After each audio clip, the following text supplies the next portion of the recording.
Selvom konceptet med at have en fast ikke-metallisk Trinia CAD/CAM fiberforstærket resinunderstøttet fuldkæbebro på 4 Bicon-implantater først blev afprøvet i 2010, har løsningen vist lovende resultater takket være Trinias mekaniske og kliniske egenskaber, men også på grund af Bicon-abutmentets 360 graders rotationsfrihed, som gør det muligt at anvende selve Trinia-protesen til at orientere og fæstne abutments i deres respektive implantatbrønde.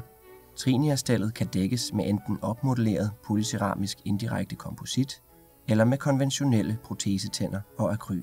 Uanset hvilket materiale der benyttes til at dække Trinia-stellet, er det vigtigt at have en tilfredsstillende voksregistrering, hvor tænderne er sat korrekt op, samt korrekt bidregistrering før Trinia CAD/CAM-stellet bliver fremstillet. Sekvenserne i den følgende procedure kan ændres efter den givne kliniske case, ligesom alternative scanningsmetoder kan implementeres. Klinisk begynder behandlingen med et aftryk på fiksturniveau, hvor aftrykspæle, der er konkurrente med størrelsen af de givne implantatbrønde, påføres deres tilhørende aftrykscopings og sættes fast med fingertryk i implantatbrøndene. Efter at det lukkede ske fuldkæbeaftryk er afbundet og taget ud, fjernes aftrykspælene fra implantatbrøndene og placeres sammen med tilhørende fiksturanaloger i aftrykket. Før modellen udstøbes, lægges akryl rundt om aftrykspælene for at skabe en blødt vævsmodel. Ud fra gipsmodellen fremstilles enten en voksplastron, eller hvis bidregistreringen allerede er foretaget, positioneres den korrekt i forhold til antagonistmodellen. Efter indstøbning i artikulator udvælges passende abutments med den mest velegnede størrelse af den hemisfæriske base og sættes ned i gipsmodellens fiksturanaloger. Deres protetiske fundamenter beslibes derefter ind i parallelitet. Modellen med de tilpassede abutments bruges så til at fremstille en lyshærdet resinbarre og protese tandopstilling med henblik på en intraoral kontrol af tandopstillingen. Efter at tandopstillingen er godkendt klinisk, fremstilles en fasciookklusal silikonestent over tandopstillingen. Før den linkvale silikonestent fremstilles, laves der indføringsfuger i den fasciale stent. Når den linkvale stent er færdig, laves der ligeledes afløbsfuger i gipsmodellen, så luftblære undgås, når der efterfølgende hældes akryl ind i silikonformens hulrum gennem en dertil indrettet kanal i den linkvale stent. Før vokstandopstillingen fjernes fra gipsmodellen, markeres den fasciale og linkvale ekstension af vokstandopstillingen med en blyant på gipsmodellens alveolkam. Protesetænderne fra den nu udtagne resinunderstøttede voksopstilling rengøres linkvalt og gøres ru eller modificeres, før de limes fascialt til den fasciale silikonestent med cyanoacrylat kontaktlim. En ujævn, tynd applikation af klar resin lægges derpå til det cervikale område af tænderne i stenten for at opnå en æstetisk stratificering af den gingivale proteseresin. Den fasciookklusale stent og resinbarren positioneres så på modellen for at kontrollere, at relationerne mellem de to er fornuftige, især i det cervikale område af de planlagte tænder. Så frem det skønnes nødvendigt, kan resinbarren modificeres ved at supplere med voks eller reducere dimensionerne med et bor. Før der sprays og scannes digitalt, udfyldes hulrummet mellem resinbarren og alveolkarmens område mellem blyantmarkeringerne med putty, så det fræsede stel kommer til at være i kontakt med blødvævet af den ubetandede alveolkam.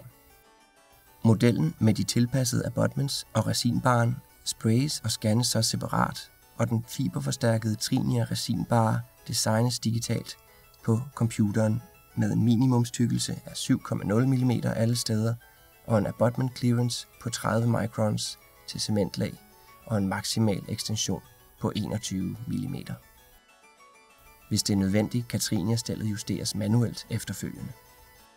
Efter rengøring af Trinia-stellet med alkohol, placeres det på de tilpassede abutments for evaluering og eventuel tilpasning af den marginale tilpasning af stellets overgang til abutments og til modellens alveolkam. Udformningen af stellet ned mod alveolarkammen bør være konveks og uden konkaviteter. Trinia-stellet benyttes desuden som transfer guide til at positionere og placere de tilpassede abutments i fiksturanalogerne. Efter en velegnet placeringssekvens er fastlagt, limes de 2 silikonestens sammen med cyanoacrylatlim på modellen. En tynd blanding af proteseresin hældes derefter ind i hulrummet gennem den tidligere fremstillede indløbskanal. Endelig polymerisering opnås, mens silikonformen og modellen er nedsunket i varmt vand og under 3 bars lufttryk. Efter endt polymerisation fjernes strinierprotesen fra silikonformen og oppoleres på konventionel vis.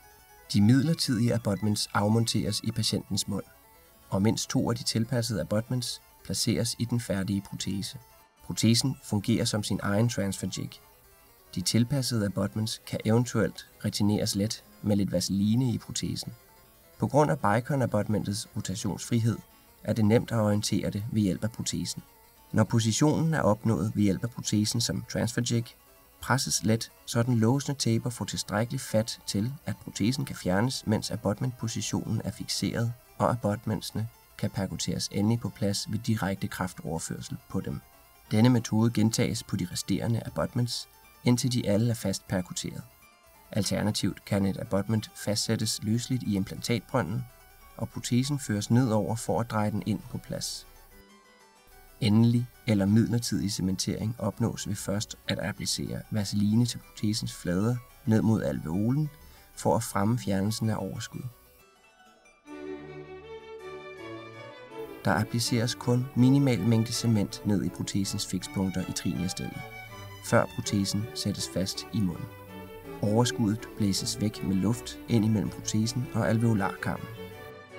Okklusionen kontrolleres og tilpasses. Forhåbentlig vil denne præsentation give dig nogle nye eller supplerende teknikker til at opnå den optimale behandling til dine patienter. Tak fordi du så med.